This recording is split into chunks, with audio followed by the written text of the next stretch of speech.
네, 최근에 유키즈 원더블러에 나온 한 소년의 말이 참 기억에 남습니다.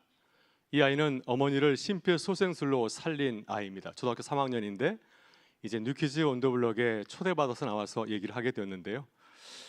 이제 진행자인 유재석 씨와 조세호 씨가 우리 아세요? 하고 물어봤습니다. 그랬더니 저는 개그맨이요 대답할 줄 알았는데 그렇게 대답하지 아니하고 다 아는 사람이요 이렇게 대답을 하셨습니다. 그랬더니 유재석 씨가 그 말을 받아서 이렇게 풀이했습니다. 돈 되면 뭐하든지 다 아는 사람 이렇게 해석을 했습니다. 제가 이야기를 우리 딸한테 얘기를 해줬습니다. 오늘 유키즈 언더블럭에 이런 아이가 나왔는데 다 아는 사람 했더니 유재석이 돈 되면 다 아는 사람 이렇게 해석하더라 했더니 우리 딸이 이렇게 저를 소개해 줬습니다. 우리 아빠는 은혜되는 일에는 다 아는 사람 이렇게 소개해 줬습니다. 제가 그 말을 듣고 참 감동을 받았습니다. 다 아는 사람 참 좋은 말이다 하는 생각이 들어서 이 말을 가지고 부활절에 한번 적용해 보았습니다. 그리스도인은 어떤 사람인가? 그리스도인들은 부활의 소식을 전한 일에는 다 아는 사람이 아닌가 하는 생각이 좀 들었습니다. 다들 감동이 없으신가 봐요. 네, 그래서 서로에게 한번 얘기해서 확인해 보도록 하겠습니다. 이렇게 인사하겠습니다. 당신은 주를 위해서는 뭐든지 다 아는 사람입니다. 당신은 주를 위해서는 뭐든지 다 아는 사람입니다. 한 번 더 인사하겠습니다. 당신은 부활 증인으로 뭐든지 다 아는 사람입니다. 당신은 부활 증인으로 뭐든지 다 아는 사람입니다. 네, 우리가 지난주 고난주간 특별 새벽기도를 지냈고요. 오늘은 부활주일인데 고난주간과 부활절에 생각나시는 분은 누군가요? 바로 예수님이 아닌가 하는 생각이 듭니다. 예수님은 어떤 분이신가요? 유키즈 원더블럭에 나온 소년의 말을 빌어서 말한다면 예수님은 다 아시는 분입니다. 오늘 본문은 부활절 이후의 이야기를 다루고 있는데 부활절 이전에 예수님은 어떤 분이셨나요? 예수님은 우리를 위해서는 뭐든지 다 하시는 분이셨습니다. 우리를 구원하기 위해서는 뭐든지 다 하시는 분이었죠. 복음서에 나오는 예수님의 이야기를 한번 생각해 보시길 바랍니다. 예수님께서는 우리를 구원하시기 위해서 성육신 하셨습니다. 하나님이 사람이 되셨습니다. 어린아이의 모습으로 다가오신 분이셨고요. 또 예수님은 강야의 유혹을 물리시지 않았습니까? 사단의 그 달콤한 유혹을 기꺼이 물리셨습니다. 우리를 구원하시는 길을 걸어가기 위해서 사단의 달콤한 유혹도 물리치신 분이셨고요. 또 예수님께서는 하나님의 아들이지만 사람에게 세례자 요한에게 세례도 받으셨습니다. 예수님의 공생의 사역을 보게 되면 예수님은 마가복음 1장 35절 보게 되면 예수님은 하루하루가 얼마 바빴는지 모릅니다. 그 바쁜 가운데서도 예수님께서는 새벽에 일어나셔서 오늘도 내게 주신 사역을 잘 감당하리라 하는 마음을 가지고서 새벽 기도를 시작하신 분이셨습니다. 왜 새벽 기도를 시작하셨을까? 하나님이 내게 주신 사명, 사람을 구원하는 일에 최선을 다하기 위해서 조금 더 오차가 없게 일을 하기 위해서 새벽 기도까지 하신 분이셨습니다. 또 예수님께서는 십자가의 고난과 죽음을 맞이하지 않으셨습니까?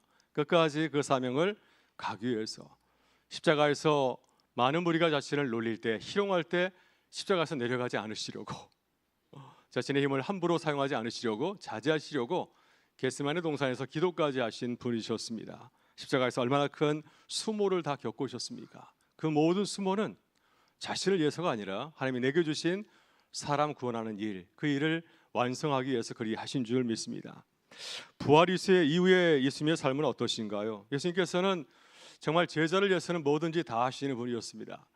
고난주간 우리가 겪어봤지만은 예수님께서 마지막 공생활 사역 하시면서 얼마나 마음이 많이 상하였습니까?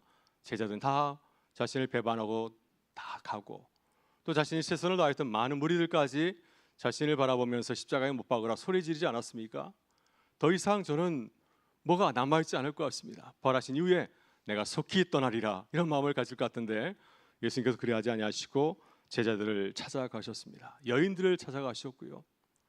또 제자들을 찾아가지 않았습니까? 멀리 떨어진 제자들 갈릴리 바다까지 베드로 찾아가서 그에게 다시 사랑을 다시 일깨워서 다시 제자의 길을 걷게 하셨고 또 제자공동도 마찬가지입니다. 도마라는 제자는 끝까지 예수님의 부활을 부인하지 않았습니까? 그리 3번이나 말씀했음에도 불구하고 그 제자는 주님의 말을 기억하지 못하였습니다. 예수님께서는 끝까지 그에게 찾아가셔서 자신의 부활을 알려주시고 다시 부활의 증인으로 살아가는 기쁨을 전하게 하지 않았습니까? 그래서 베드로 이 도마로 하여금 가장 놀라운 신앙 고백을 하게 하신 이가 바로 예수 그리스도였습니다. 오늘 본문에서 만나는 주님은 부활하신 분이십니다. 누가복음 24장 13절 35절은 예수님께서 부활하신 이후에 하신 한 사역을 소개해 주고 있는데, 예수님은 어떤 분이셨습니까? 이 유퀴즈에 나왔던 소년의 눈으로 바라본다면 예수님은 실망한 제자를 위해서는 뭐든지 다 하는 사람이었습니다. 엠마오로 내려간 두 제자가 있었습니다. 자신이 3년간 따라다녔던 예수님이 십자가에서 허무하게 죽었을 때 그는 세상이 무너지는 것 같았을 것입니다. 낙심하고 절망하면서 이제 제자 길 걷지 않겠다고 모든 거 포기하고 돌아가게 될 때 예수님은 그를 발견하시고 그들의 고향길에 동행하지 않았습니까? 그들과 함께 길을 걸으시면서 대화를 나누게 되었고요. 그들이 실망한 부분, 어떻게 메시아가 십자가에서 죽을 수 있는가, 이 부분에 대해서 구약 성경의 말씀을 통해서 잘 해석하고 말씀해 주었습니다. 해가 졌을 때 예수님께서는 그들과 함께 식사를 나누었습니다. 다시 그들에게 식사를 나눠주시면서 떡을 떼어 떡을 가지시고 축사하시고 떼어서 그들에게 나누어 주셨습니다. 다시 성만찬을, 그들과 함께 했던 성만찬을 다시 보여주었을 때 그들의 눈이 다시 열리게 되지 않았습니까? 제자들의 마음이 뜨거워지게 되었습니다. 이 31절과 32절의 말씀을 보게 되면 이렇게 증가하고 있습니다. 그들의 눈이 밝아져 그인 줄 알아보더니 예수는 그들에게 보이지 아니하시는지라. 그들이 서로 말하되 길에서 우리에게 말씀하시고 우리에게 성경을 풀어주실 때 우리 속에서 마음이 뜨겁지 아니하더냐 하고, 이렇게 제자들과 함께 마지막 식사를 사주시게 되었을 때 제자들이 다시 깨어나게 되었습니다. 자신의 사명을 깨닫게 되어서 다시 고향 가는 길을 발걸음을 돌려서 다시 예루살렘으로 돌아가게 되었고, 다시 제자 공동체에 가서 아직까지 주님을 알지 못하는 많은 제자들에게, 또 많은 사람들에게 길에서 만났던 부활하신 주님을 증거하는 부활 증인의 삶을 살아갈 수 있도록 주님은 인도하여 주었습니다. 오늘은 부활주일 기쁨의 50일 첫째 날입니다. 그리스도의 사명은 무엇인가요? 그리스도의 사명은 다 아는 사람입니다.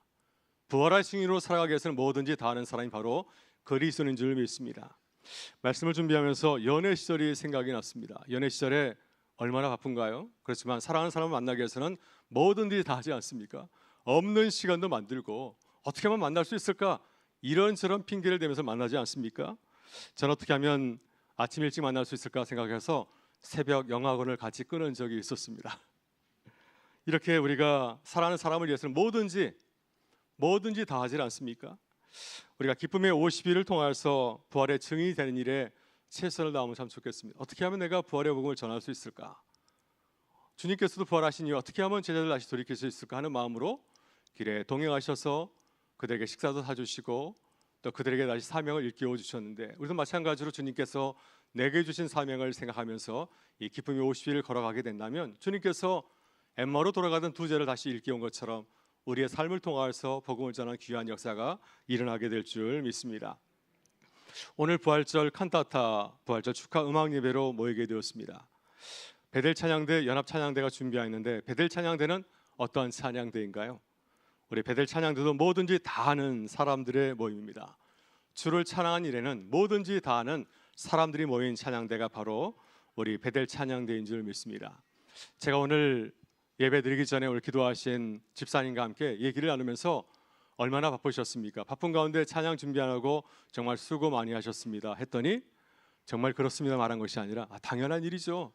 저는 아무것도 하지 않았습니다. 겸손하게 대답하는 것을 보면서 제가 큰 감동을 받았습니다. 우리 베델 찬양대가 바쁜 가운데 있지만은 주를 찬양한 일에 핑계대지 아니하고 최선을 다하는 귀한 찬양대인 줄 믿습니다. 그러니 오늘 찬양이 얼마나 아름다울까요? 오늘 연합 찬양대의 귀한 부활절 축하 음악 예배를 통해서 다시금 주님을 만나는 시간 되길 간절히 바라고, 주님께서 우리를 위해서 최선을 다하신 것처럼 우리도 주를 위하여서 복음 전한 증거하는 일에 최선을 다하는 교회와 성도 되실 수 있기를 주의 이름으로 축원합니다. 함께 기도하겠습니다. 좋으신 우리 아버지 하나님 감사합니다. 부활절 기쁜 날 저녁 예배로 우리를 불러주셔서 또한 귀한 찬양을 듣게 하여 주시니 감사드립니다. 베델 찬양도 같이 지난 6주 동안 최선을 다해서 준비한 귀한 찬양 하나님께 큰 영광이 되게 하시고, 또 우리에게도 큰 기쁨과 감사가 되게 하여 주옵소서. 엠마오로 돌아가던 두 제자가 주님과 함께 식사하게 될 때 눈이 열려서 자신의 사명을 발견하며 예루살렘에 돌아갔던 것처럼 오늘 이 귀한 자리가 주님과 함께하는 부활 식탁 공동체가 되게 하시고, 이 찬양을 통해서 우리의 눈이 열리며 우리 영이 깨어서 다시금 주를 위해 살아가는 귀한 부활의 역사가 우리 가운데 임하게 하여 주옵소서. 오늘 우리 베델 찬양 통해서 주님 영광 받아주시고 우리에게 크신 은혜로 채워주실 간절히 바라오며 우리 주 예수 그리스도 이름으로 기도드리옵나이다. 아멘.